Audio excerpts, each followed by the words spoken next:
नमस्कार दोस्तों, हमारे रियल न्यूज चैनल पर आपका स्वागत है। आज हम बात करने जा रहे हैं एक ऐसे नेता की जिन्होंने अपनी जिंदगी को बहुजन समाज के संघर्ष में समर्पित कर दिया।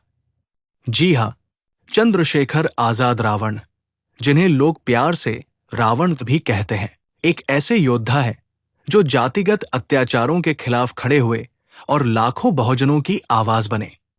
इस वीडियो में हम उनकी जीवनी, संघर्ष, उपलब्धियां और क्यों वे अनोखे हैं, सब पर विस्तार से बात करेंगे।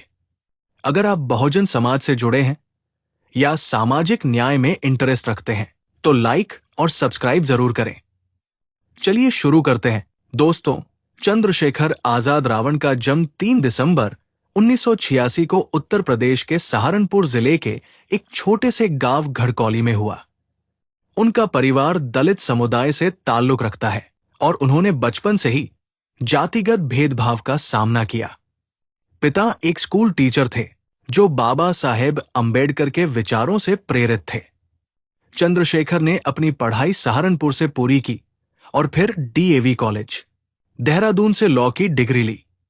वे एक वकील है, लेकिन उनका असली सफर तो सामाजिक न्याय का योद्धा बनने का है। बचपन में ही उन्होंने देखा कि दलितों पर कैसे अत्याचार होते हैं। स्कूलों में भेदभाव, गांवों में हिंसा। एक घटना ने उन्हें झकझोर दिया जब सहारनपुर में दलितों के खिलाफ जातिगत हिंसा हुई। इससे प्रेरित होकर उन्होंने बाबा साहेब अंबेडकर और मान्यवर कांशीराम के विचारों को अपनाया। वे कहते हैं कि रावण नाम उन्होंने इसलिए अपनाया क्योंकि रावण को हमेशा गलत तरीके से पोर्ट्रे किया जाता है, लेकिन वो ज्ञान और शक्ति का प्रतीक है। ठीक वैसे ही वे बहुजनों की शक्ति को जगाने आए हैं। उनकी जीवनी से हमें सीख मिलती है कि एक साधारण परिवार से निकलकर भी आप बड़ा बदलाव ला सकते हैं। उन्होंने पढ़ाई के साथ साथ सामाजिक काम शुरू किया, जैसे दलित बच्चों के लिए फ्री स्कूल चलाना। आज वे नगीना लोकसभा सीट से सांसद हैं, लेकिन उनका सफर आसान नहीं था। गिरफ्तारियां, जेल, एनएसए जैसे कानूनों का सामना, ये सब उनके संघर्ष की कहानी है। भीम आर्मी की स्थापना और संघर्ष, अत्याचारों के खिलाफ जंग। अब बात करते हैं भीम आर्मी की। 2015 में चंद्रशेखर आजाद रावण ने अपने भाई कमल वालिया और दोस्तों के साथ मिलकर भीम आर्मी की स्थापना की। इसका नाम बाबा साहेब भीमराव अंबेडकर से प्रेरित है। शुरुआत में ये एक गैर राजनीतिक संगठन था जिसका मकसद था पश्चिमी उत्तर प्रदेश को जातिगत अत्याचारों से मुक्त करना। वे दलितों के लिए फ्री स्कूल चलाते हैं जहां हजारों बच्चे पढ़ते हैं। लेकिन असली संघर्ष 2017 में सहारनपुर दंगों से शुरू हुआ। सहारनपुर में ठाकुर समुदाय ने दलितों पर हमला किया। महाराणा प्रताप की जयंती पर झगड़ा हुआ। भीम आर्मी ने इसका विरोध किया और चंद्रशेखर ने दिल्ली के जंतर मंतर पर लाखों लोगों को इकट्ठा किया। यह प्रदर्शन इतना बड़ा था कि सरकार को हिलाकर रख दिया, लेकिन इसके बदले उन्हें एनएसए के तहत जेल में डाल दिया गया। 16 महीने जेल में रहे, लेकिन बाहर आकर और मजबूत हो गए। उनके संघर्ष की कहानी में कई घटनाएं हैं।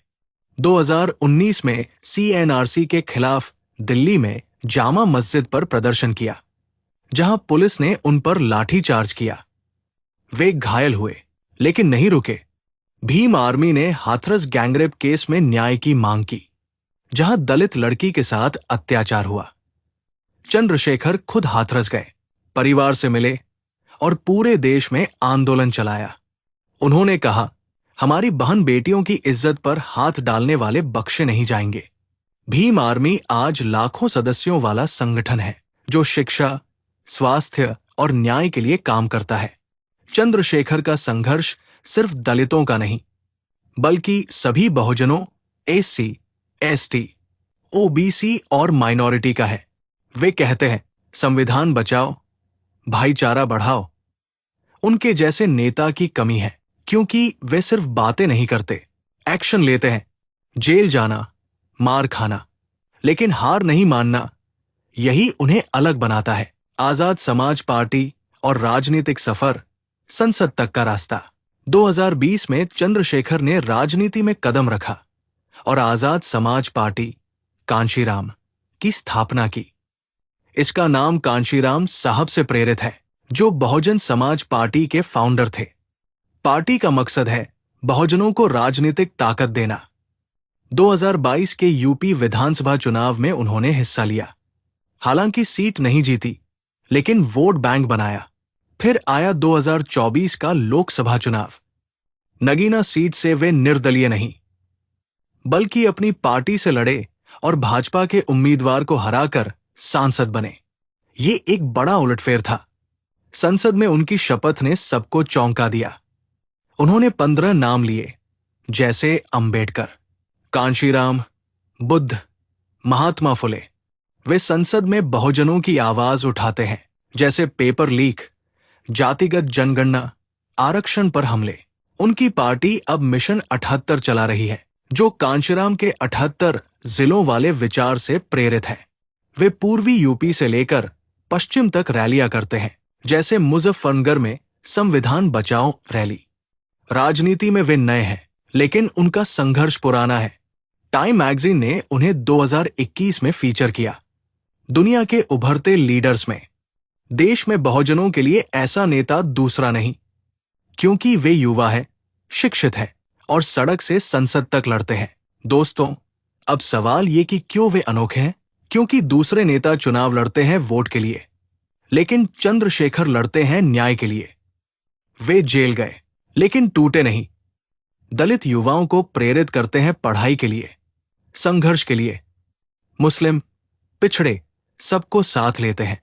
उनके जैसे फायर ब्रांड नेता की कमी है, जो कहते हैं रावण नाम नहीं, फायर ब्रांड है। देश में बहुजनों का दूसरा ऐसा नेता नहीं, जो सड़क पर उतरकर लड़ता हो। तो दोस्तों, ये थी चंद्रशेखर आजाद रावण की कहानी। अगर आपको पसंद आया तो लाइक, शेयर और कमेंट करें। क्या आप मानते हैं कि वे बहुजनों के असली नेता हैं? सब्सक्राइब करें अगले वीडियो के लिए। जय भीम, जय भारत। धन्यवाद।